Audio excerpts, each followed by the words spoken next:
نای خوای گەورە میهرەبان ئێمە وەکو ئەنجومەنی خەلیفانی کۆمەڵی دادگەری بە هاوکاری خێڵخوازانەوە هەستاوین بەدابینکردنی 105 سەبەتەی خۆراک بۆ خەرچی فەقیر و هەژار و کەم دەرامەتەوە بەلێرەوە دەستخۆشی لە خێرخوازانەکەین خوای گەورە پاداشتان داتەوە هەردەم ئێمە بە هاوکاری خێرخوازان بەردەوام بووین لە پرۆژەکانمان لە چالاکیەکانمانەوە لێرەوە دەستخۆشان لێکەین خوای گەورە پاداشتان داتەوە سەرکەوتوو بن ئینشاءالله.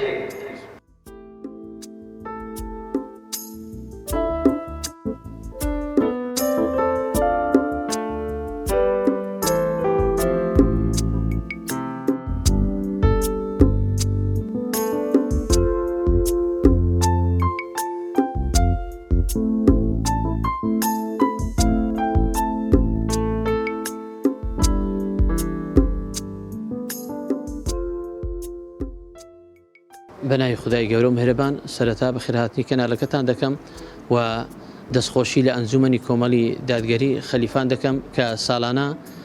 چەندین جار کۆمەک و هاوکاری بەسەر هەژاران و بەسەر کەم دەرامەتان و پەکەوتان دابەشەکە و جێگای دەستخۆشی و شانازیە لە خەلیفان کە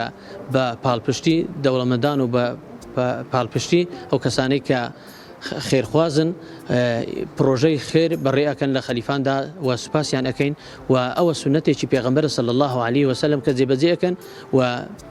پێغەمبەر صلی الله عليه وسلم زۆر گرنگی داوە بە خێرکردن بە تایبەتی لە مانجی ڕەمەزاندا کە پێغەمبەر صلی الله عليه وسلم زیاتر خێر و سەدەقەی لە مانجی ڕەمەزانە ئەنجام ئەدا و دووبارە و سێبارە